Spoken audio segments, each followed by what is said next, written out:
Яскравий сонячний день. Я вдягнена в робочий одяг. Разом з своїм чоловіком працюю на будівництві. Я передаю йому цеглину за цеглиною. Я відчуваю, як виснажує мене ця робота. Мої руки загрублі, в тілі втома, але я продовжую працювати, бо це чомусь для мене важливо. Я оглядаюсь навколо і розумію, що я в Києві. І це не просто будівництво, це післявоєнна відбудова. А значить, була війна? Війна. Яка війна? Я мріяла знімати кіно, я уявляла інше майбутнє. Я підняла обличчя і поглянула на свого чоловіка. Його очі в зморшках і сумні, але він мені посміхався. Значить, все добре. Я спитала у нього, а що, була війна? Він кивнув мені, і я прокинулась. Я лежала поруч з Андрієм, ми мали скоро одружитися. В квартирі було ще темно, десь 4 година ранку. Що за дурня, подумала я і знов заснула. Це був лютий 2011 року, а через 11 років о 4 ранку дійсно почалась повномасштабна війна.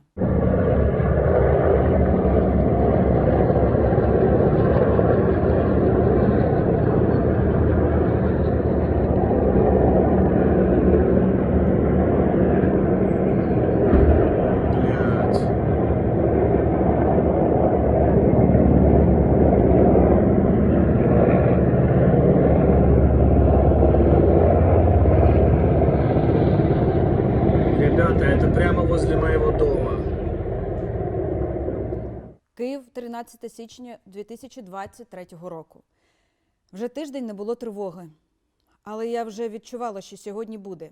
Я не дуже вірю в магію чисел, але події, які тривають вже рік, змушують до цифр і дат прислухатися. От тепер сиджу в коридорі, поки донька в дитячому садку в укритті, і намагаюся писати про моїх сусідів. Сусіди бувають різні. Когось знаєш, а про існування інших не здогадуєшся. А є такі, які просто не дають тобі спокійно жити. Так от, про Росію, сусіда Росію, моя дитина питає в мене вже протягом року, найчастіше перед сном. Мам, а чого росіянці напали на Україну? У нас же теж люди російською мовою розмовляють. Саме тому і напали, доця, бо прийшли наче захищати російськомовних українців. І їх дратувало, що є україномовні, такі як ми. Мам, а чого ми їм не подобаємося? Ми ж їм не зробили нічого поганого. Стадо варварів, розумієш? Стадо варварів, які просто привикли так. Чому вони там радіють? Вони радіють там дерев'яним туалетом і про це знімають репортажі в своїх жалюгідних містах. Типу, ось сьогодні голова райради представив, що в центрі міста двоповерховий туалет і тупа заздрість щодо України. Ось вони звикли, що гнобили всі ці століття українців, а тут раз українці нарешті вирвалися з цієї пітьми і йдуть своїм, навіть не європейським, а своїм шляхом. І вони розуміють, що вони втрачають нас. Рушиться міф про якусь там єдину і неподіліму. Так, і відповідь же насправді дуже проста. Міф про якусь там єдину і неподілімою. Але вже 1 грудня 1991 року народ України розвіяв цей міф, проголосувавши за незалежну Україну. 80% вирішили так. І тоді було підписано один з найважливіших документів – угоду в Біловезькій пущі. Угода про створення співдружності незалежних держав. Дата підписання Україною 8 грудня 1991 року. Дата набуття чинності для України 10 грудня 1991 року. Ми, Республіка Білорусь, Російська Федерація і Україна, як держави-засновниці Союзу РСР, що підписали союзний договір 1922 року. Далі, високі договірні сторони, констатуємо, що Союз РСР як об'єкт міжнародного права і геополітична реальність припиняє своє існування. Ґрунтуючись на історичній спільності наших народів і сформованих між ними зв'язках, враховуючи двосторонні угоди, укладені між високими договірними сторонами, прагнучи побудувати демократичні правові держави, маючи намір розвивати свої відносини на основі взаємного визнання і поваги до державного суверенітету, невід'ємного права на самовизначення, принципів рівноправності і невтручання у внутрішні політичні справи, відмови від застосування сили, економічних або будь-яких інших методів тиску, врегулювання спірних проблем, погоджувальними засобами інших загальновизнаних принципів і норм міжнародного права. Вважаючи, що подальший розвиток і зміцнення відносин дружби, добросусідства і взаємовигідного співробітництва між нашими державами відповідають докорінним національним інтересам їхніх народів і служать справі миру і безпеки. Підтверджуючи свою прихильність до цілей і принципів статуту Організації Об'єднаних Націй, Хельсінського заключного акту та інших документів Наради з безпеки і співробітництва у Європі, зобов'язуючись дотримуватись загальновизнаних міжнародних норм та прав людини і народів. Це був найкращий крок до добросусідства країн, які знаходились на той момент на порозі кризи і можливості нарешті отримати свободу від тоталітаризму і режиму РСР. Але вже в 93-му році в Російській Федерації трапляються жовтневі події і розстріл Білого дому. А в 1996-го президент Росії Борис Єльцин заявив, що шкодує про підписання ним Біловезької угоди. На політичній арені з'являється Путін, який ще у 91-му дає таке інтерв'ю. Вы знаете, Владимир Владимирович, вот еще вчера вот на этом шкафу, вот сзади меня, впереди вас, стояла статуэтка Ленина. И я должен вам сказать, что я заготовил вопрос. Вопрос был прост. Значит, я понимаю, что эта статуэтка осталась, вероятно, от прежнего хозяина в кабинете, поскольку вы здесь недавно.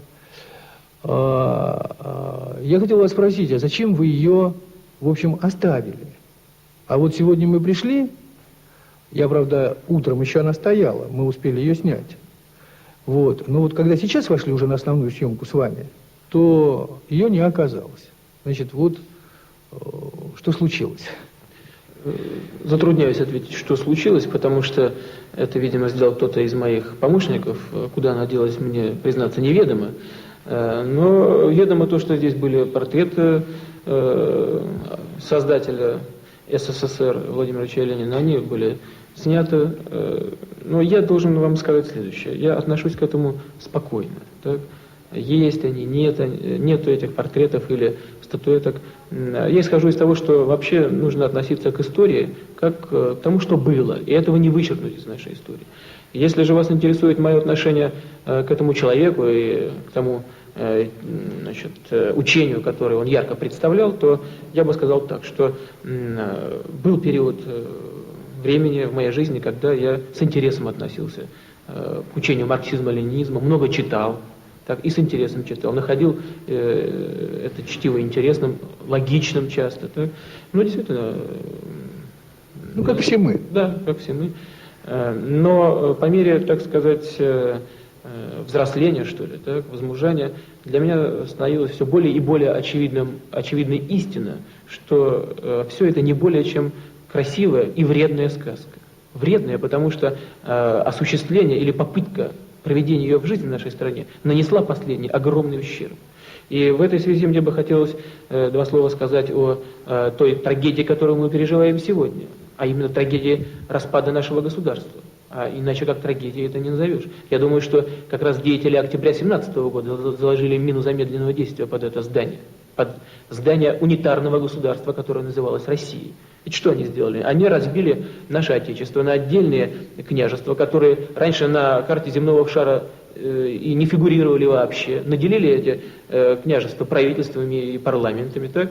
А теперь мы имеем то, что имеем. Но это с одной стороны. С другой стороны, они уничтожили то, что стягивает и сплачивает народы цивилизованных стран. А именно уничтожили рыночные отношения. Уничтожили рынок как таковой, зарождающийся капитализм. И единственное, что они сделали, и чем держали страну в составе общих границ, это колючая проволока. Как только эта колючая проволока была убрана, так распалась и страна. И я думаю, что в значительной степени, конечно, это вина этих людей. Хотели они этого или нет? Я думаю, что не хотели. Так? Но объективно они сыграли вот такую негативную роль. Цікаво знати, що ще в 1991 році, коли відбувся розпад РСР, Путін назвав це трагедією. І за його інтерв'ю стає зрозумілим, що для нього Російська імперія не є країною-колонізатором, а є цілісною державою. В його свідомості немає розуміння про існування інших, бо вже тоді Для нього був тільки він і руський мір. Росія це багатодітний сусід, який має гроші, який далеко не бідний. Але от вони там так живуть, що хтось краде гроші в інших, вони постійно сваряться з сусідами, виходять їхній ведмідь з балалайкою, і вони грозять тим сусідам, які живуть мирно, за середнім таким парканчиком в двоповерховому будиночку. Там вони заздрять. Там супутникова антена цього сусіда українця появилася, там Starlink, там гарні машини появилися, там вже не сплять алкаші в траві під сміттям, а там вже бетонна доріжка йде і гарно підкошена травичка. Звичайно, просто міф дав тріщину. Ми могутня країна за часів Аскольда, і це заздрість сусіда. Це все вона породжує. Тим більше влада їхня. Можливо, руські не хотіли, судячи по всіх репортажах, не всі росіяни підтримували війну проти нас, я про цивільних. Але ось Росія, як країна, тримається на такому авторитарному управлінні, так і всі там, хто був при владі, хто грабує їх народ, вони все розуміють. Тобто, чому вони повстали проти помаранчевої революції? Це повітря було, яке росіяни ковтали. Навіть ці теперішні грьобані ліберали російські, вони розуміли, що у них так теж може бути. А ці еліти, які зараз досі при владі, які дали наказ про бомбардування України, вони не хочуть миру, вони все втратять. Якщо вони це втратять, їх свої ж ведмідь повісять на тих туалетах, які вони презентували як щось таке. Це варвари, яких потрібно знищити. Це зло, яке поширюється на добро. І тут питання навіть не в Україні, а це вже давно переросло в світовий масштаб. Тому країна така, як Росія, вона продуктує зло серед інших авторитарних режимів. І інші дивляться на неї і породжують корупцію. Польща добре пам'ятала СРСР і окупацію своїх. Тому першою країною, яка визнала Україну незалежною, була Польща. Адже вона вже побувала в лапах цього сусіда Росії і не хотіла повторення історії. У 2011 році розбивається літак з усім польським урядом. І хто був замовником, гарно знали всі.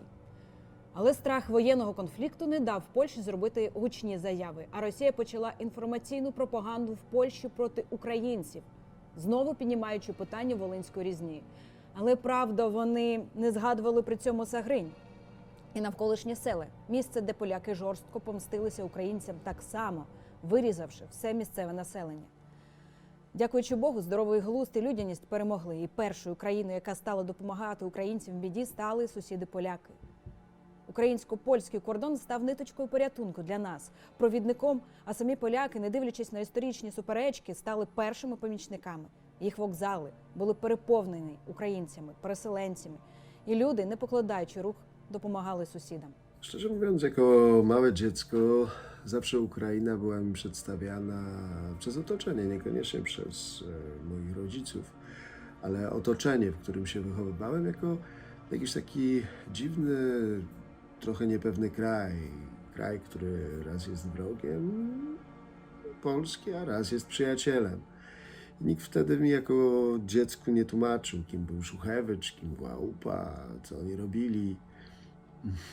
Jako małe dziecko po prostu wyobrażałem sobie, że dosłownie cała Ukraina jest tam, miałem może wtedy 9 albo 10 lat, że cała Ukraina jest po prostu wielkim krajem, w którym nic innego się nie robi, tylko cukierki, alkohol, papierosy i to wszystko robi się po to, żeby wysyłać to na przemyt do Polski albo do innych zachodnich krajów. Że jak ktoś ma samochód, jakąś taką Ładę albo Żyguli, to na pewno ma ciemne szyby i robi ciemne interesy. No ja wiem, to oczywiście takie naiwne myślenie, no ale to było myślenie dziecka. Ja pochodzę z miejscowości położonej 20 minut od granicy i gdy troszeczkę dojrzałem, zrozumiałem, jak bardzo, że tak powiem, stosunki na naszym pograniczu nie są normalne. Jak bardzo tych stosunków w zasadzie nie ma, bo na przykład na pograniczu polsko-czeskim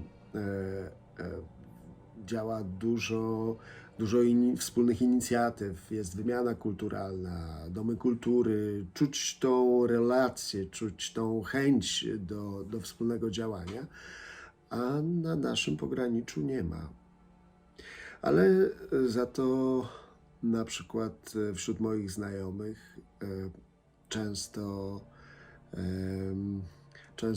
jeszcze nawet w tym roku słyszałem coś takiego, nazywa się Ukraińców ruskimi. Takie intrygujące uproszczenie. Co do Rosjan, właśnie, no to sprawa wydaje się bardzo oczywista. Nienawiść od zawsze i pewnie niestety na zawsze. To z bardzo prostych historycznych przyczyn. Myślę, że Rosja była i chyba nadal jest tak naprawdę jedynym krajem, który zagrażał i ciągle zagraża w Polsce. Moi rodzice jak najbardziej szanują i wspierają mnie w tym, żebym tym Ukraińcom pomagał. Uważają to za coś oczywistego i nawet być może trochę egoistycznie, pragmatycznie podchodzą do tego, że to nie tylko chodzi o to, żeby pomóc, że tak powiem, ofiarom wojny w najgorszej chwili, co taką zwykłą konstatację, że jeżeli Ukraina padnie, to my będziemy następni. Natomiast jeśli chodzi o odrobinę dalszych krewnych, tutaj sprawa jest inna. Jednak, że tak powiem, widzę tu pewnego rodzaju zaczadzenie polskim nacjonalizmem, który istnieje. Może nie jest jakoś bardzo popularny, na szczęście, ale gdzieś tam istnieje. Zresztą pewnie jak w każdym kraju. A jeszcze wymieszany z teoriami spiskowymi, na przykład, że Ukraińcy walczą sami ze sobą, że to jest wojna domowa, że tak naprawdę sterują tym Żydzi. No tak, to jest bardzo dziwne. Myślę, że ci ludzie zarazili się pewnego rodzaju antyukrainizmem, który na szczęście nie jest modny, ale ludzie z jakichś powodów o tym mówią. Chętnie powtarzają historię, na przykład, że przyjechali uchodźcy z Ukrainy i zniszczyli mieszkanie, że żyli na cudzy koszt i nawet nie podziękowali, że są niesłowni, że to, że tamto. Oni, ci moi krewni, tak naprawdę nie zdają sobie sprawy z tego, co ja konkretnie robię i chociaż pewnie w jakimś zakresie rozumieją, to nie dali mi odczuć jeszcze, że robię coś niewłaściwego, ale widać tutaj pewną niechęć, którą niestety ta rzeź, ta tragedia nie była w stanie zniwelować. A przecież ich znam. To jest część mojej rodziny i właściwie to nie są źli ludzie. Natomiast jeśli chodzi o to, czym ja się konkretnie zajmuję, no właśnie. Na samym początku, jako osoba, która włada w dosyć przyzwoitym stopniu językiem rosyjskim, w pierwszym odruchu po prostu zgłosiłem się jako wolontariusz na dworzec. Dworzec główny w Krakowie, który był punktem wjazdowym dla wielu uchodźców z Ukrainy. Bardzo dużo pociągów ewakuacyjnych z Ukrainy przyjeżdżało właśnie na ten dworzec. Potrzebni byli wszyscy, którzy byliby w stanie się porozumieć z uchodźcami.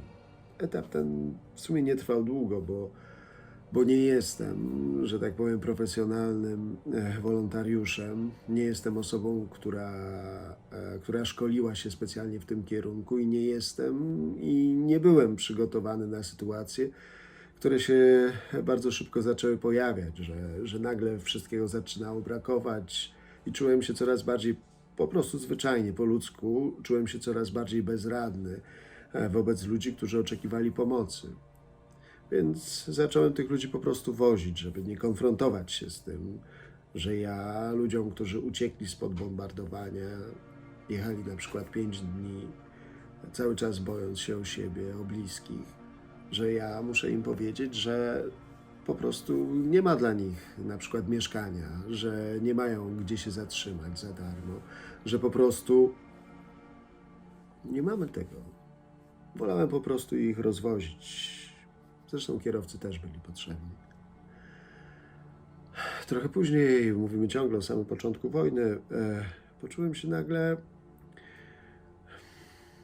przeładowany, po prostu zwyczajnie po ludzku przeładowany tymi tragediami, smutkiem, żalem, strachem. A że każdą informację, każdą prośbę traktowałem maksymalnie priorytetowo, no to pewnie chodziło o to, że byłem osobą niedoświadczoną. Najzwyczajniej w świecie wypaliłem się. Poczułem się jakby nie fair wobec uchodźców, że ja tu jestem w bardzo komfortowej sytuacji, że mogę wybierać, pomagać, czy może nie pomagać, że mogę się zająć sobą, swoim szczęściem, że chcę i mogę być sam. Zamknąłem się w sobie i nie odpowiadałem na telefony, nie wychodziłem z domu. Wtedy zaczął się taki etap pomagania bardziej precyzyjnego, reagowania tylko na jakieś osobiste prośby. Po prostu doszedłem do wniosku, że to nie jest sprint, że to będzie maraton, że to będzie wszystko długo trwało. В ці страшні дні ми лишились в Україні. Ми виїхали в більш безпечне місце на Закарпатті. Але моя мама залишилась в Чернігівській області, сім'я чоловіка в Запоріжжі, а моя вагітна сестра із своєю родиною були під Чорнобилем, в окупованому Іванкові. Маруся тоді часто перед сном говорила зі мною про війну і якось сильно розплакалась перед сном. Я її заспокоїла, прочитала їй садок вишневий коло хати, а вона й каже: Мамочка, я тебе люблю, мамочка. Я боюся, що бомбочка докотиться і до нас. Не бійся, не докотиться. Ми гарно сховалися. А якщо нас солдати знайдуть, вони наш домик розстріляють?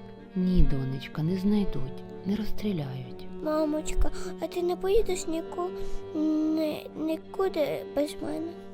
Марусь, я поруч, не хвилюйся. Ну, у меня засталась только мать. Батька помер. Мать только засталась.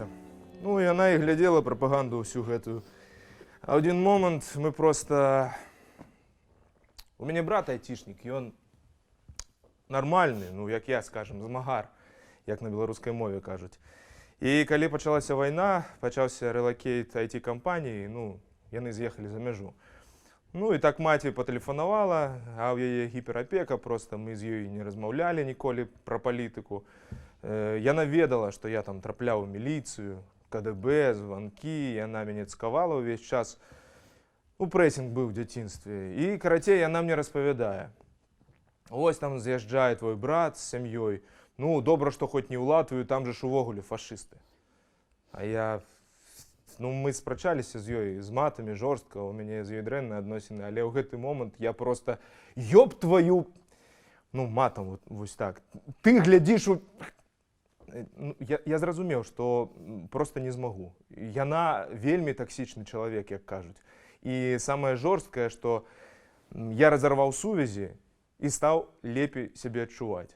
Ну, да гэтага як камень на мне навісаў. Яна адзіны чалавек, які мог мяне вось так, і я просто там узрываўся.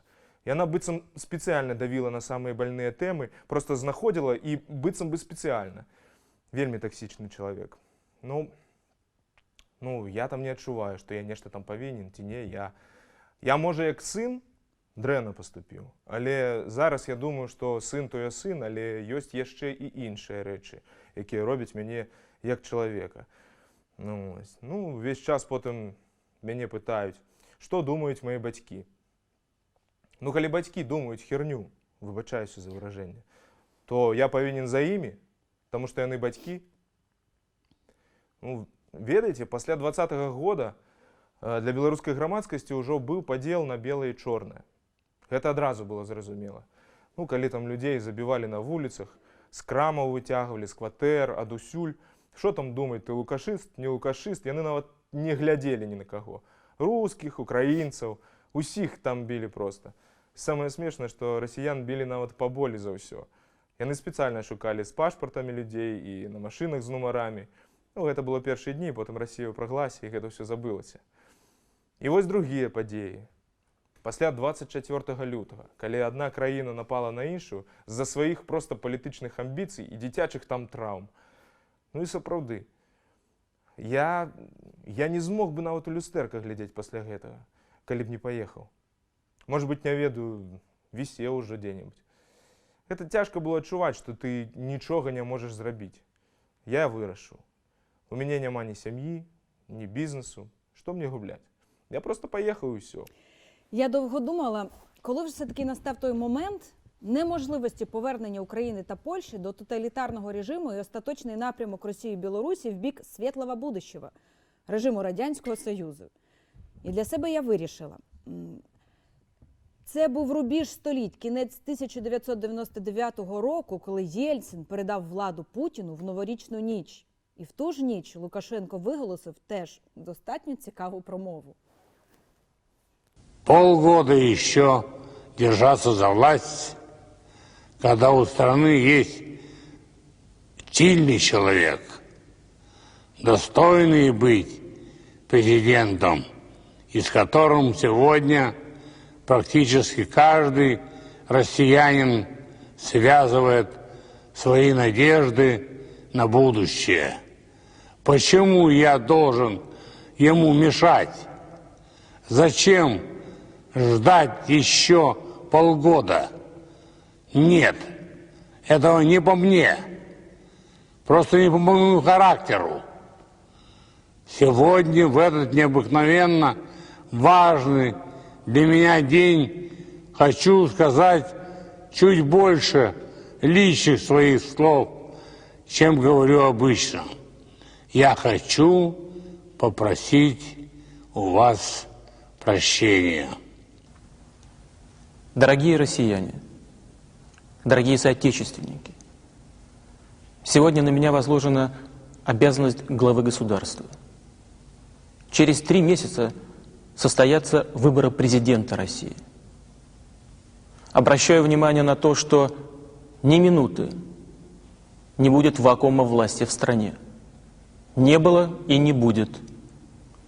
Я хочу предупредить, что любые попытки выйти за рамки российских законов, за рамки Конституции России, будут решительно пресекаться.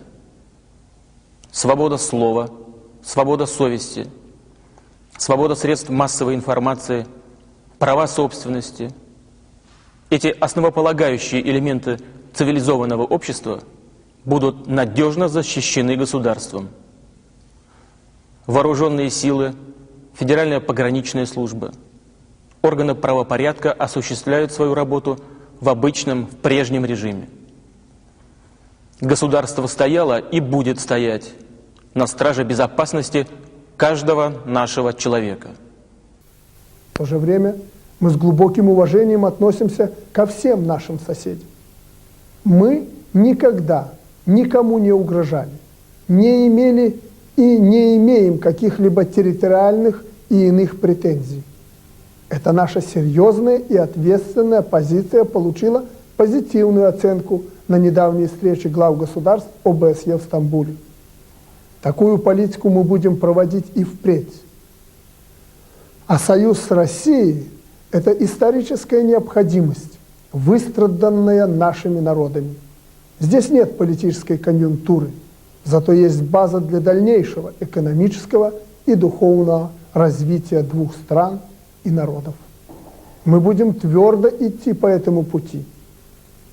Я искренне благодарен Борису Ельцину за полное взаимопонимание и поддержку. Высоко ценю его личный вклад в святое дело единения наших народов.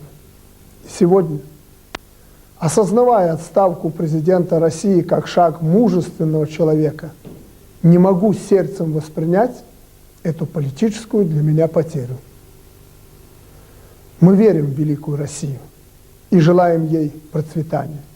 Каждый гражданин России, каждый русский человек должен об этом знать. З Білорусі у мене, в принципі, нікого немає, тільки побратими, з якими я поряд воював, які, на жаль, загинули. Один серед них Дмитро Рубашевський. Це був фантастичний воїн, він ще з 15-го року воював в білоруському батальйоні, потім в добровольчому корпусі. Це настільки був крутий воїн, який вчився на війні, він міг би посперечатися з будь-яким спецназівцем. Його друг загинув, Мар'ян. Мар'ян, до речі, був двоюрідним братом Григорія Гонгадзе. І він загинув у 18-му році, мені здається, під Зайцево. І Дмитро потім одружився на сестрі Мар'яна. Спочатку він опікувався цим хлопцем, Мар'яном, навчав його всього, а потім одружився на сестрі Мар'яна вже під час повномасштабної війни. Дмитро теж загинув.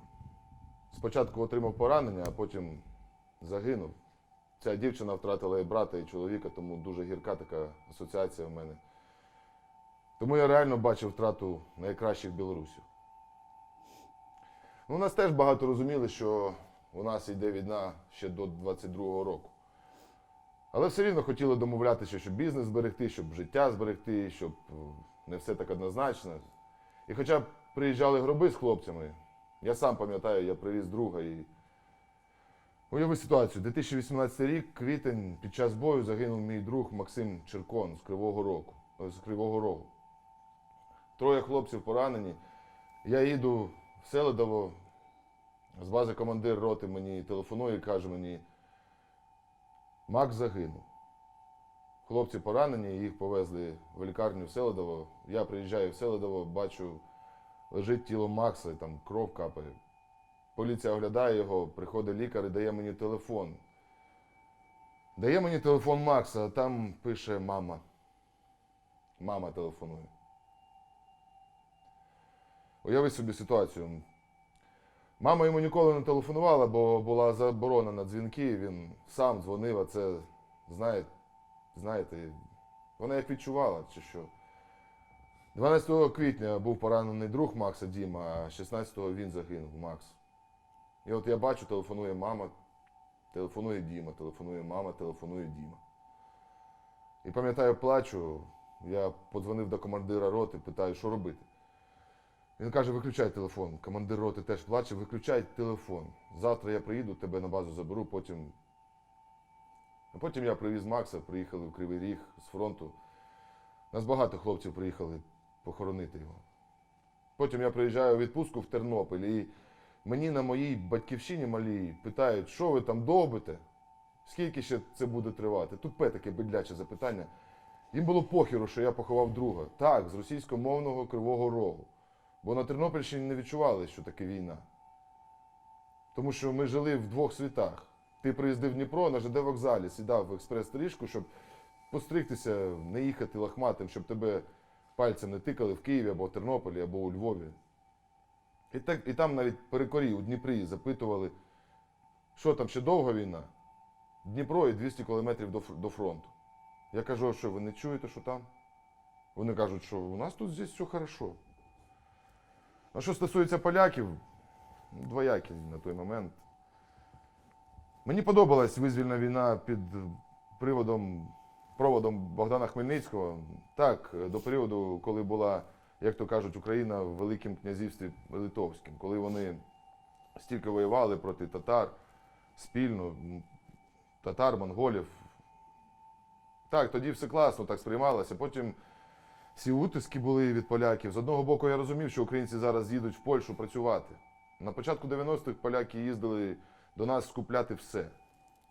Такі вони зараз реально пани, а ми знову ніхто через те, що не можемо стати нарешті господарями на своїй землі. А от тема УПА в мені назавжди. Так боляче було, що країна наша в той момент, ну, допустимо, поляки гонорові були, вони за свого Пілсудського могли хоч голову скрутити.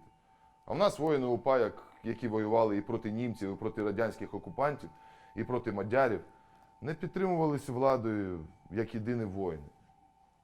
Так сталося по історії, що хтось воював серед українців, вибрав німецький напрямок, щоб звільнитися від більшовиків. Мільйони українців воювали під більшовиками, забувши про те, хто їх в 22-23 році знищував, бо пропаганда подіяла і діє досі, на жаль. Якось дивно було, що вони ображали воїнів УПА, хоча воїни УПА всього-навсього хотіли незалежності своєї країни і образило те, що ми на державному рівні досі не змогли пояснити це. Були там окремі спроби політиків, я пам'ятаю, їздили в Ізраїль, пробували домовлятися, то, що кожен з ваших боровся за свою країну, чому ми не можемо за це, що на Нюрнберзькому процесі було визнано, що українці не побічники нацистів, але поляки це не визнали. Але зараз у нас повномасштабний наступ, я підтримував стосунки з ними, з волонтерами, в мене навіть був проєкт з поляками, та й досі є. Просто через повномасштабну війну в мене... Ну, дивись, в мене є село на Тернопільщині, де я народився, Ястенівка. Там до 39-го року жили частково поляки, частково українці. Його заснувала графиня Юстина. У мене бабця вчилася в той школі, там були поляки-вчителі. Ну ось і залишок польського цвинтаря. Але наші люди якісь такі, що вони за своїми не хочуть дбати, не кажучи вже про польські. І воно заростало просто будячим. І українці звідтіля брали камінні брила, розбивали і на українському цвинтарі заливали. Ну, це не гарно було. Дається в знаки безкультуря радянське, коли в тебе в голові нічого немає, то тобі і ЮНЕСКО не допоможе. І я домовився з польським консулом в Україні, і приїхала волонтерська група з Польщі. 50 чоловік, вони їздили по всій Україні і приїхали в це село і розчистили цвинтар. Попіднімали надгробки, я туди телебачення притягнув, зробив таку піар-акцію. Були чутки, що там чорні копачі щось хочуть покопати на цьому польському кладовищі, типу пошукати золото. Це було 2 чи 3 роки тому, так, 2 роки. Думаю, якщо хтось піде туди з металошукачем, ноги попрострілюють. Так що співпрацювали вже з поляками. А зараз це наші побратими по біді, скажімо так, по духу. Тому минуле хай залишається минулим, нам треба робити висновки, ale trzeba йти вперед. Ja uważam, że to jeszcze będzie trwało długo. Długo, bo w tym momencie sprawa rozbija się o logistykę i po prostu o produkcję broni. I albo Europa będzie musiała produkować broń teraz i wysyłać Ukrainie, albo za chwilę będzie musiała produkować ją na swój własny użytek. Naprawdę tak myślę. Natomiast w przypadku Rosji uważam, że w obecnej sytuacji oni są w stanie rzucić dowolne siły, dowolną ilość ludzi, całą gospodarkę podporządkują wojnie. Moim zdaniem coś, co w sumie określiłbym mianem rozwoju społecznego w Rosji, nie miało właściwie nigdy priorytetu dla rządu. Tak naprawdę nie wiem na chwilę obecną, jak wielkie musiałaby Rosja ponieść straty, żeby tę wojnę zakończyć. Widoków na drugą rewolucję październikową po porażkach na froncie albo po porażce w Japonii w wojnie z Japonią nie ma. W tym momencie uważam, że wojna potrwa no, minimum do lata przyszłego roku. Tak mi się wydaje. Obawiam się, że rzeczywistość depcze wyobraźnię i jeżeli tak naprawdę w Norymberdze ktokolwiek stanie do odpowiedzialności, to pewnie bardzo mało ludzi. Miloszewicza sądzili dlatego, że Serbia, czy w sumie formalnie Jugosławia, była małym krajem bez broni jądrowej i taki sobie kraj na przykład można było zbombardować po to, żeby, że tak powiem, go złamać. Natomiast bardzo bym chciał, marzyłbym o tym, naprawdę trzymam się tego kurczowo, że uda się stworzyć jakiś trybunał wojenny dla Putina i jego popleczników. Ale na razie tego nie widzę. Ja uważam, że w momencie, gdy ta wojna przez Rosję zostanie przegrana, Putin po prostu straci swoje stanowisko, ale nie sądzę, żeby on osobiście poniósł jakąkolwiek odpowiedzialność. Zwłaszcza odpowiedzialność karną. Po prostu cel nie został osiągnięty, w ten sposób nie udało się uczynić Rosji wielką, ale może jest jakiś inny sposób, jakiś inny przywódca tego dokona. I obawiam się, że to może być ktoś ze skrzydła takich jastrzębi, czyli ktoś taki jak Kadyrow na przykład. Ja absolutnie w tym momencie nie widzę możliwości, żeby tam mógł powstać jakiś zalążek, jakiejś demokracji, czy w ogóle kraju, który nie będzie napadał wszystkich innych dookoła. Nie wierzę, żeby mogło wykluć się coś dobrego z systemu, w którym władza jest skupiona w rękach niewielu ludzi. Białoruś jest tego przykładem. Po prostu. Reżim jest na tyle bezwzględny, że jakikolwiek zalążek opozycji po prostu niszczy. I o ile ja osobiście bardzo szanuję społeczeństwo białoruskie, że po tylu latach, pomimo naprawdę wielkiej, wysokiej ceny, którą trzeba było za to zapłacić, oczywiście nie tak wysokiej jak Ukraina, ale wtedy przecież chyba nikt nie myślał, że w Ukrainie może coś się takiego wydarzyć. Mówię tutaj o tym, że Białorusini wyszli na ulicę. Ale tak naprawdę wyszli na ulicę bez możliwości wygranej w tym sensie, że tam po prostu nie było ludzi, którzy byli gotowi przejąć władzę. W Rosji też takich nie ma. A jak patrzę na największych opozycjonistów, to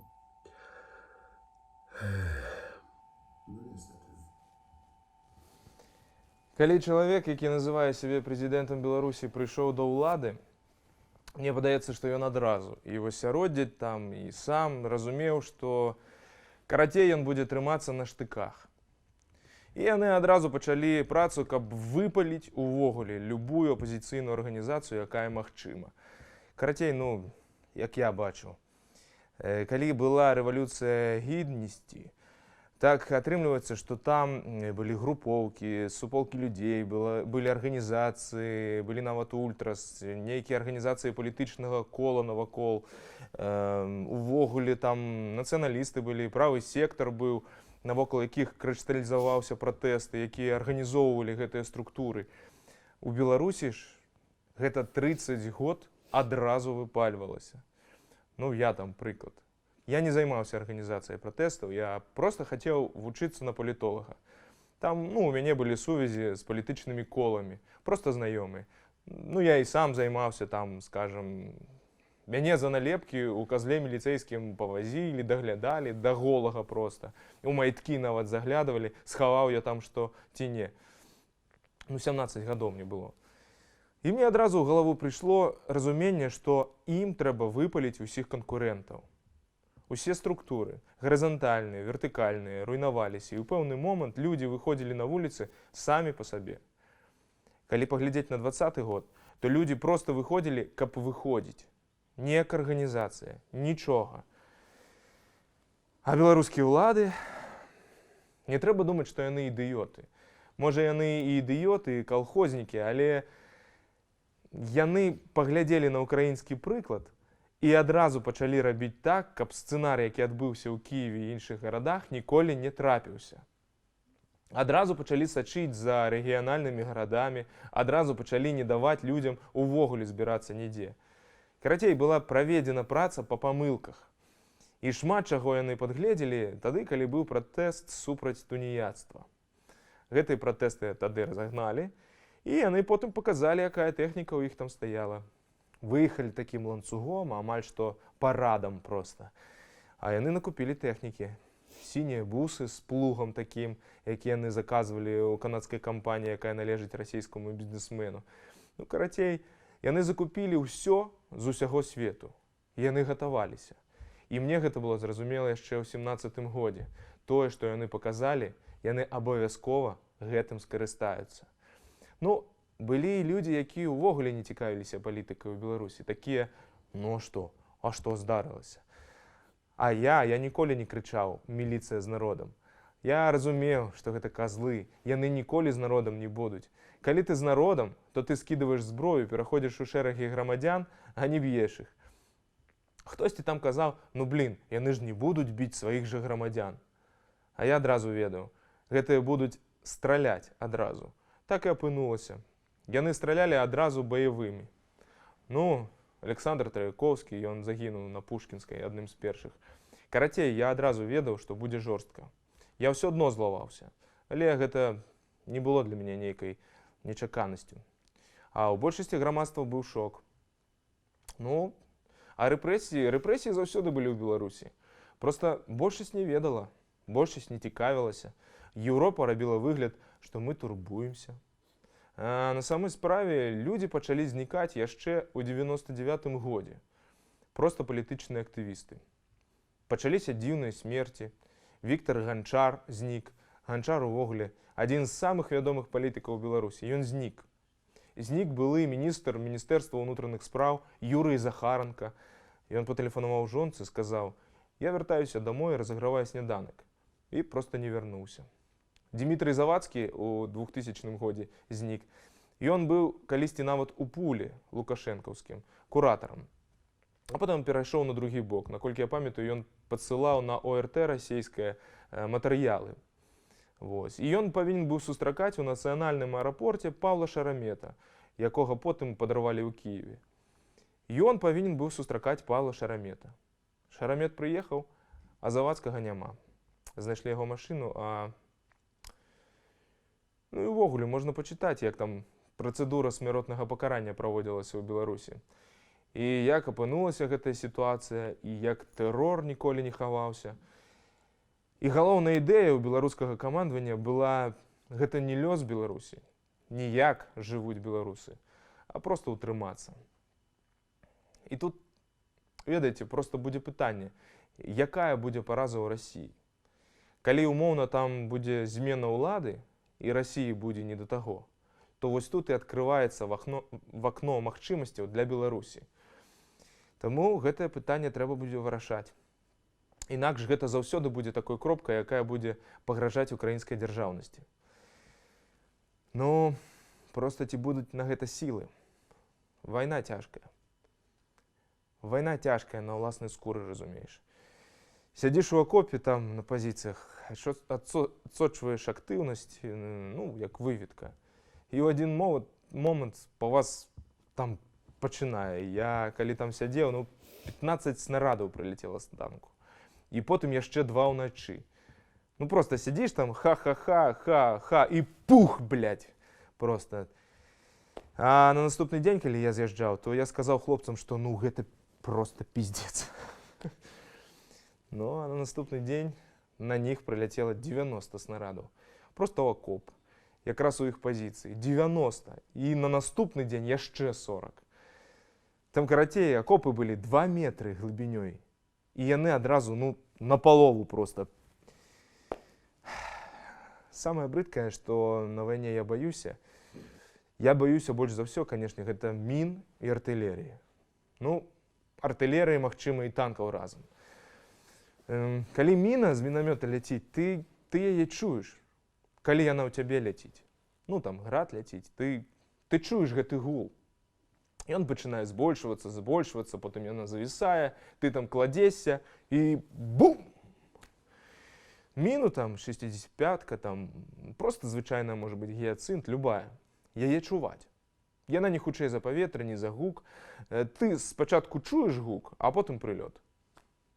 А вось у танка наадварот. Танк, калі ён далёка страляе, ну, напрыклад, з 5 кіламетраў, ён можа і навесам страляць. У цябе ёсць літаральна 3 секунды. А далей, ну, просто тут адразу ж трэба прыгінацца. Калі ён за 1-2 кіламетры, то спачатку выбух, а потым просто пиздец. Ну, а калі ён ва ўпор страляе, то это просто... Таму там гэтых танкаў... А хто кажа, танкі, там, мінулае, не трэба баяцца. Я просто адразу кажу в вочы, гэта самае страшнае. Ты можаш яго не бачыць, а ён цябе бачыць.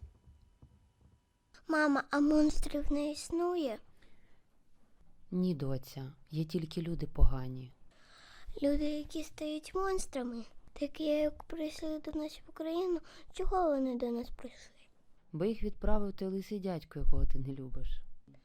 А чого той лисий дядько їх відправив? Чого такий злий і поганий? Думаю, тому що його не любили, або він не вміє любити нікого. Може, він був завжди підлий і неслухняний, а потім його підтримали інші, такі ж, як він. 2004 рік теж був непростий і визначальний. Помаранчева революція. Коли вперше піарники Януковича розробили карту України, розділивши її на регіони противників. І така ідея руського міра стала входити в мозок українців, розділяючи їх. А це була підготовка до війни. А вже в 2010 році розділені українці на схід і захід обрали російську маріонетку Віктора Януковича, який переміг Ющенка з відривом всього в 2%. І це стало колосальною помилкою. Мій друг загинув. Мені довелося їхати в морг, забирати його тіло. Якраз був на Донбасі. Ми збиралися всією компанією, я хотів святкувати Великдень серед хлопців, не вдома. Думаю, вдома все гаразд, тому обійдуться і без мене. Тим більше там я переважно воюю, і взагалі воював і допомагаю зараз різними засобами. Це хлопці зі Сходу, з Донеччини, Дніпровщини, Харківщини, Запоріжжя. Ну, тобто, я кажу, коли до 22-го року мої так звані землячки не підтримували війну, то я воював з хлопцями переважно російськомовними.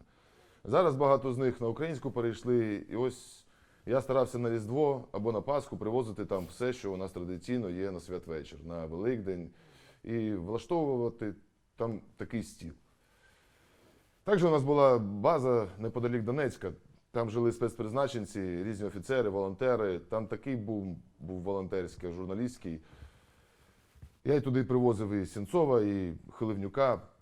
І ось, пам'ятаю, неділя, за 3 дні до того ми пригнали, я купив своєму другу, завдяки фільму своєму, канадці дали мені гроші. Там зібрали багато тисяч доларів, і я купив йому терміново машину, бо він сказав, що в них багато вбитих, немає чим вивозити. Він потім написав мені за день до загибелі: «Міша, у нас пиздець, дякую за машину». Цитую, як воно є: «Дякую за машину». У мене досі збереглися це його повідомлення. Я сьогодні вивіз безліч 200-х, 300-х. Твоєю машиною, завдяки цій машині, дуже багато хлопців наших залишились живими. Навіть після загибелі ця машина працювала і працює, вивезла просто десятки наших поранених. І я йому написав: «Давай завтра созвонимось». Наступного дня він мені не подзвонив, і потім я забув чуть-чуть. І, як то кажуть, все-таки неділя, поїхали в волонтерську церкву на Великдень помолитись, почали святкувати, і вночі вже почав писати комбатам, ніхто не відповідав мені. Там були важкі бої, а в понеділок мені прийшло повідомлення від комбата одного. Іван загинув, і з ним ще, їх було 6, і все. 4 дні це було суцільне жахіття. У Івана перед тим мама померла, лишилась тільки сестра і батько, і старенький дідусь. Тато мені дзвонить, тато каже: «Скажи, що з Іваном, може ти знаєш?» Я його обманюю, кажу, що все гаразд, але я йду до вас, там, типу, в гості, вони щось підозрювали, щось. Ну, тут я вийшов на тих, хто перевозив тіло. Ну, я включив свої зв'язки, там, і ми домоглися, щоб тіло зразу їхало в Дніпро без всіх тих процедур. Я супроводжував груз по телефону, я сам виїжджав на Дніпро. То уяви собі ситуацію: село Карабинівка, де тато його зустрічає і розуміє, що все, піздець. Біля Дніпра ця Карабинівка, і він все розуміє і плаче, і ти плачеш. Він міг відступити, але він не відступив. Прийняв бій, хоча перед тим отримав поранення, але не хотів залишатись вдома, хоча дружина чекала дітей, вагітна була. Дружина, коли узнала про загибель, втратила дітей. Короче, це пиздец, 4 дні жахіття. Была операция такая тяжкая. Ну, все побратимы мои, мы все живые приехали, ні одного пораненого. Ну, там контузія була середньої тяжкості у хлопця. Ну, у його все у бронекамізельці зосталося. Боковий там. І його 4 чоловіки скрутити питалися. 4 рази йому там транквілізатори кололи. Ну, просто у його вже була контузія, і він її ще раз отримав. І ось 4 не могли скрутити, і він 15 хвилин виривався. А потім: «Где мої бойці, бля?» А молодий хлопець, йому там 19, то 20, і командирську посаду займає. «Где мої бойці?» Ну а з більшості нас там обстрілювали з усіх боків. Український танк промазав мимо, маль у нас не потрапив просто, блять, піздець. З іншого батальйону у мене там шмат поранених отрималося. Ну, отрималося, що всі живі. У сантиметрах від косток. Ну, там, ноги шмат кому посекло. У сантиметрах від сосудів, від артерій. Пошанцевало. Все нормальово, вони зараз у шпиталі. Ну, ми все таки вернулися, просто такі почали обдиматися один з одним. І я кажу: «Блять, я так радий вас віддати, козли». Ну, таму што сапраўды было адчуванне, што не вернемся. Я тады там напісаў некалькім знаёмым, што можа быць, сітуацыя розная. Дзяўчыне, Лойка, Ганна, напісаў ёй такі ліст адкладзены, там, тыпу, выбачай, калі што. Сапраўды было цяжка. Пасля таго бою у мяне, напэўна, такая большая нервознасць і пайшла. Таму што гэта быў сапраўды цяжкі. Ты адчуваў, што смерць проста навакол. Просто другім інтэрнацыянальным легіянерам, сам я парамедык, там аказвалі дапамогу. Аглядалі там і палонных, ЛДНРаўцаў, там за ЛДНР былі, да нас патрапілі. Мы просто сядзім, і тут нашага памерлага пабраціма прынеслі. Сківіцу яму знесла увогуле аскепкам. Адразу амаль памёр, хвіліна, можа хвіліны 2. У свой дзень нараджэння. Ён на аперацыі павінен быў... Там аперацыя, у яго дзень нараджэння была, і ён не павінен быў ісці, але сам напрасіўся. Сам прыйшоў, напрасіўся ў камандзіра, а камандзір кажа, ідзі. І на гэтай аперацыі ў гэты дзень ён памёр. Не, гэта было проста яго асабістае жаданне. Асабістае меркаванне камандзіра было, што не трэба браць. У дзень нараджэння, тыпу, адпачні, там. Не, я пайду. Вось у свой дзень нараджэння ён і загінуў.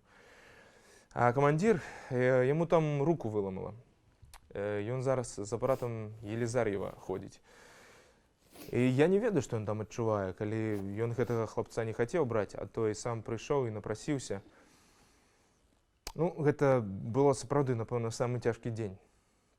Яшчэ самы цяжкі дзень гэта было развітанне з ім. У Кіеве, калі яго родныя прыехалі, там родныя, маці прыехала з Беларусі, я не ведаю, таемна, не таемна, як яны прыехалі. Мы думалі, што яна будзе там нешта казаць, што вы забілі майго сына, а яна выйшла і сказала, што за дзень да дня нараджэння яна размаўляла са сваім сынам, і ён сказаў, я адчуваю сябе тут як дома. Другі дом. Да мяне ўсе так добра ставяцца. Яна і падзякавала так, што сын вось да апошняга адчуваў, што ён як дома. І в той момант проста больш за палову рыдала. Там камандзіры проста такія важаць па 100 кілаграм, такія здаровыя бодибілдеры, яны стаялі і рыдалі. Напэўна, самы цяжкі дзень. Знаєш, я придумала план. Який? Ми головного росіянця на чай запросимо. Нащо ми його будемо запрошувати? Ми його заманимо. І що? І я його покличу в мою кімнату, а я вже тоді буду своєю катаною і йому спочатку просто крону в серце, а потім відрублю голову. Тобі не буде страшно? Ні. Навошта прыехаў? Я заўсёды быў такім, як гэта сказаць, апантаным. Такое слово ёсць. У сэнсе, што я стары апазіцыянер, скажем так. У мяне яшчэ былі гісторыі 20-го года, калі там мяне КДБ цягала, такое, і лагічна было, калі вайна пачыналася ў 14-м годзе, то я тады ўжо разважаў, ехаць мне ці не ва Ўкраіну. Проста тады я ўвогуле малады быў, яшчэ студэнтам быў. Я вырашыў, што з тымі ведамі, што я там меў, тут я нахрен нікому не патрэбны. І вось праз 8 гадоў ізноў склаўся такі момант, што трэба было выбіраць. Я вырашыў, што я трошкі падцягнуўся па ведах, фізічна, і, так скажам, маральна. Вырашыў, што мне няма чаго траціць. І вырашыў, што гэта мой доўг. Таму што ў мяне было адчуванне, што будзе вайна. Такія ўжо былі навіны. Зразумела, што рыхтуецца групоўка войскаў. Гэта не проста паказуха. Яны гатаваліся, і гэта было зразумела ўжо за месяц. І вось я прачнуўся, і мяне быццам бы крывёй аблілі. з території Білорусі заходять. Там були перші новини, що увогуле білоруські військовці заходять. Я со своими сябрами, ну, з українськими сябрами, о 4 годині ночі у чатику одним списувався. Ну, там розмовляли, я заснув о 4 годині неді. Війна почалася о 5, а я прочнувся о 12. Просто відкриваю, а там все незрозуміло. З усіх боків вони йдуть і з Білорусі заходять. Я сиджу, у мене там просто шок. Я не їв, дренно спав. Неяк потім підсобрався, зрозуміло, почав сочити за новинами. Ну, довідався, що інтернаціональний легіон збирається. Уже одразу бачу, що там білоруси збираються, і у мене знайомий, який після 20-го року збіг, і він пише: я поїду в Київ якраз таки для того, щоб долучитися. Ну, я просто сів, порозважав, полічив, що це мій долг, просто як бути тут. Ну, не ведаю, ти увесь час кажеш, що важливо підтримувати, що у нас агульний ворог, який увогуле не хоче бачити нашої країни ні у якому стані. І ось коли склався такий момент, то я просто обов'язаний, сам для себе, вирішити і показати, що я відказую за свої слова. Ну, ось так. Просто перед собою, не перед українцями, не перед білорусами, просто сам перед собою. Ну, як це... Ну, найкоротей я хаотично добрий. Я там лямпочки укручиваю, тому що мені є тепло і світло. Людей мені так само було шкода, але я зрозумів, що в першу чергу сам перед собою повинен. Про повноцінний російський напад я знав за тиждень до 24 лютого. Якраз знаходився на фронті, привозив допомогу хлопцям. Українські бійці, які знаходились навпроти Донецька, розказували, що росіяни активізувалися, б'є арта, мовляв, кацапи готуються наступати на Донеччині, Луганщині та інших східних областях України. Хлопці потроху вивчали протитанкові ракети, джавеліни, і жалілися, що надто мало боєприпасів та артилерійських снарядів. Мовляв, якщо попруть, погано буде. Хоча настрій був бойовий. 23 лютого я лягав спати, розуміючи, що до повномасштабного вторгнення лічені години або дні. Хоча в душі хотілося помилятися. Не спав. І прокидався кожної години. Близько 4 ранку прокинувся, зрозумів, що почалося. Вся моя зброя і амуніція була в Донецькій області на базі. В тилу майже нічого не було. Кілька годин пішло на те, аби владнати особисті питання. Далі почав телефонувати друзям. Дехто з них був за кордоном, інші на Східному фронті. Відправивши рідних в село, почав готуватися до поїздки під Донецьк. Не розумів, як мені туди попасти, але розумів, що треба їхати туди, де зброя. В той день мені зателефонував режисер Олег Сенцов. Він сказав, що треба їхати на захист Києва. Мовляв, якщо втратимо столицю, вже все інше не має сенсу. Цілий день я телефонував друзям, вирішував питання, боровся з панікою і розумів, що нарешті Рубікон перейдено. Більше не буде, яка різниця, загравання з руськими. Я радів, що українці нарешті зрозуміли, росіяни вороги. Але одночасно був злий, що українці там тупі на чолі з владою, які готувалися їсти шашлики, але не готувалися до війни. Було боляче згадувати всі минулі роки на війні, коли хоронив друзів, знайомих, а люди жили собі в своє задоволення. Через 3 дні наша колона їхала захищати Київ. Нас двічі ледве не застрелили бійці тероборони під Києвом. Але то вже інша історія. 24 lutego nie zapomnę do końca życia. Mam wrażenie, że pamiętam każdą chwilę tego dnia. Choć tak naprawdę chcę powiedzieć o 8 marca, bo wtedy właśnie zacząłem mieć koszmary. Koszmary związane z tym, że mam przyjaciół, właściwie jednego kolegę, który służy i walczy na froncie, i drugiego kolegę, który się do tego szykował. Przyjaciela w zasadzie. I że ja po prostu nagle poczułem, że mogę ich stracić. Znowu pojechałem na granicę, tam trzeba było ciągle coś zrobić. Potrafiłem się zajmować do późnych godzin nocnych nawet takimi mniej typowymi rzeczami, jak, nie wiem, potrzebny był tłumacz paszto, ponieważ w grupie Ukraińców, którzy przyjechali właśnie autobusem, o ile dobrze pamiętam, winnicy, zapytano, czy wśród nich są jacyś Albańczycy. Mówię o tym tylko dlatego, że w tym właśnie dniu poczułem najzwyczajniej w świecie psychiczne i emocjonalne takie olbrzymie zmęczenie.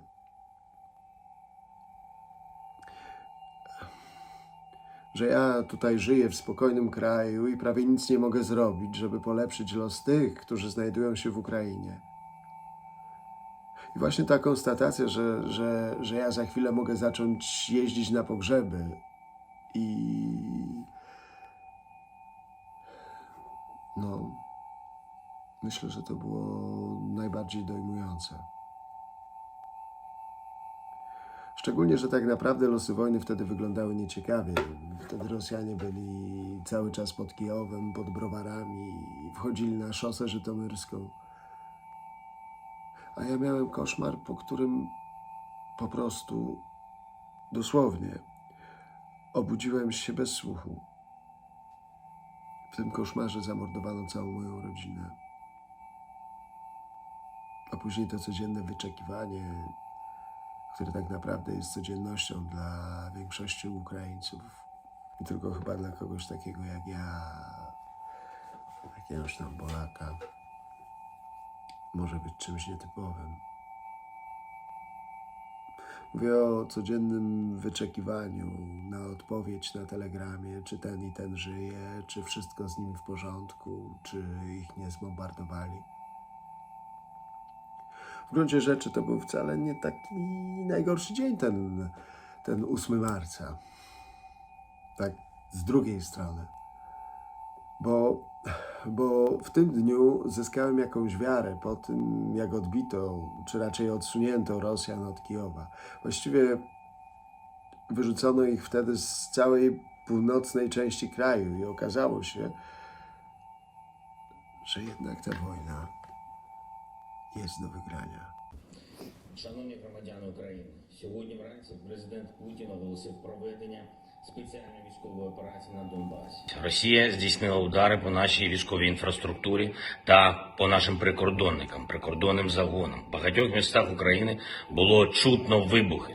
Ми вводимо воєнний стан на всій території нашої держави. Хвилину тому я провів розмову з президентом Байденом. Сполучені Штати Америки вже почали гуртувати міжнародну підтримку.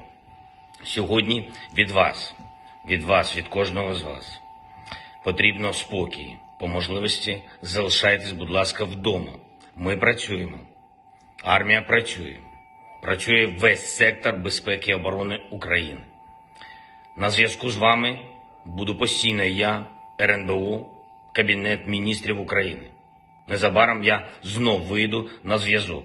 Без паніки, ми сильні, ми готові до всього. Ми всіх переможемо, бо ми – це Україна.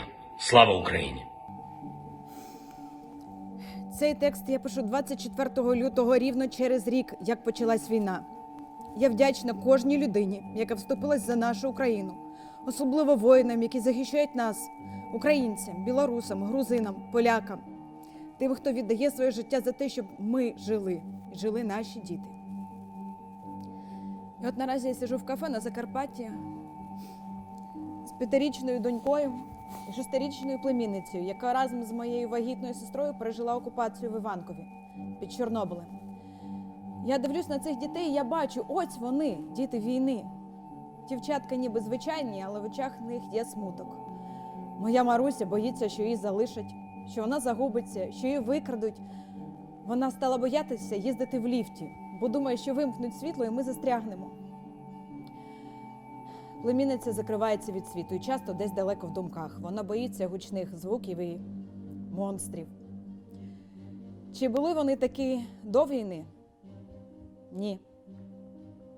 Ми їмо картоплю фрі, а з колонок лунає Happy New Year. І це дивно. Співпадіння. Але дійсно, тепер як Новий рік. як новий лютий, який має все-таки закінчитися. Цей безкінченний лютий, який розпочався ще в 2014 році розстрілами на Майдані. Ні, не всі помічали, що лютий не скінчився, тоді він став АТО. Українські хлопці гинули тоді голі і босів на полі бою. Гинули цивільні, були зруйновані будинки, підвали з дітьми, сотні полонених, катівні для українців. Жорстоко обурені й затьмарені сепаратисти Донецької і Луганської областей, які йшли вмирати за вигадані ДНР і ЛНР, не жаліючи на цю вигадку ні себе, ні свої сім'ї. Потім лютий став теплішим. Поодинокі перестрілки, смерті військових, Мінські угоди. Мінські угоди були ключовими, адже Путін так активно намагався повернути Радянський Союз докупи. Біловезька угода була підписана саме в Білорусі. Це був один з найважливіших документів від єднання України, Білорусі та Росії від об'єднуючого РСР. До речі, учасниками переговорних груп частково були ті самі люди, які були присутні на підписанні Біловезької угоди. Путін довго готувався до цих подій, тому все було ретельно сплановано і профінансовано. Треба сказати, інформаційна війна була ним виграна. Цікавим фактом є те, що оригінал документів у 2013 році зник у всіх підписуючих сторін. Все мало бути знищеним, а весняний референдум 91-го мав стати головним аргументом Путіна в об'єднанні, як він сказав, історичних земель. І от у січні 2022 року більшість відчули цей лютий знову. Я прокинулась вранці і плакала. Я сказала чоловіку: буде війна. Заспокойся, все буде добре. Росіяни тільки лякають. Ні, вони нападуть. Почитай Таймс, Форбс, американська розвідка наголошує: буде війна. Розумієш, буде, я боюсь. Треба щось робити. Послухай, вони просто нас залякують. І так було до 23 лютого. Путін оголошує початок спеціальної військової операції. Почався наступ зі Сходу, але і тут більшість ще спала. Думали, знову буде війна, тільки там. І от наступило 24 лютого. Я відкриваю вікно на початку 5-ї ранку від задухи, лягла в ліжко, прикрила очі, і тут перший вибух. Війна, а за ним другий, третій і четвертий. Я почала будити чоловіка: вставай, там вибухи за вікном. Перестань, має бути повітряна тривога. Ні, справжні вибухи, вставай, послухай. Я залізла в Фейсбук, а там десятки повідомлень, вибухи там і там. Це був початок війни. Я ходила по квартирі, по кімнаті, збирала речі, я розбудила Марусю. І вона насправді трималась краще за нас. Вона була зібрана і спокійна. І раділа, що ми їдемо до друзів, де був підвал. От той день я не забуду ніколи. І що ми не вивезли вагітну сестру, яка була в окупації вже під вечір. І що мама залишилась одна і пережила найстрашніші місяці сама. І що наші родичі, як під копірку, говорили: де ви були 8 років, коли ми в цей час були під обстрілами. І що в Росії лишився мій. Але це вже окрема історія. Але тоді, в перші дні повного масштабного вторгнення, Маруся запитала мене: мам, а чому росіянці на нас напали? Але відповіді тоді я не знала. Я шукала її цілий рік. А зараз знаю. Тому що він міг. Тому що його ніхто не зупинив. Ще в 2007-му на Мюнхенській конференції Путін сказав все, що хотів. Він попередив світ, але світ його не зупинив. Всіх цікавили тільки російські ресурси, тільки можливість брати те, що потрібно. А якою ціною видобувається нафта і газ, нікого не обходило. Світ закрив очі на безжальне збагачення російських олігархів, на корупцію, яка панувала в країнах колишнього СРСР. Хоча, дійсно, корупція, яка зіграла недобрий жарт з тим Путіним. Бо це часткова причина, чому Київ не взяли за 3 дні. Але все одно цивілізований світ користувався ресурсами країни, яка значилась як країна-терорист. Адже перша чеченська війна, потім друга, Придністров'я, потім Грузія, потім тиха окупація Білорусі і врешті ми. Але ми виявились дивним народом, який любить свій дім і свою землю. Ми українці, нащадки Київської Русі. І на нашій землі був Володимир Великий і хрещені Русі, Ярослав Мудрий. До речі, вони були скандинавами по крові, які поріднилися з слов'янами. Так до чого ж тут московити? Взагалі не розумію. І от тепер у мене виникло нове питання. А хто такі справжні росіяни? І чого їм без України от ніяк? Що доводиться прям переписувати всю історію, об'єднавши всі сусідні країни в одну незрозумілу державу.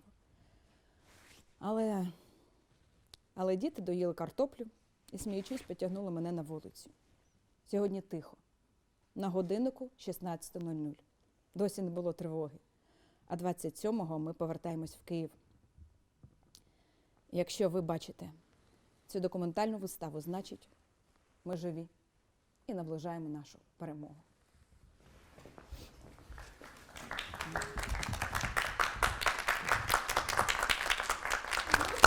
Я не витримав, пішов дійсно.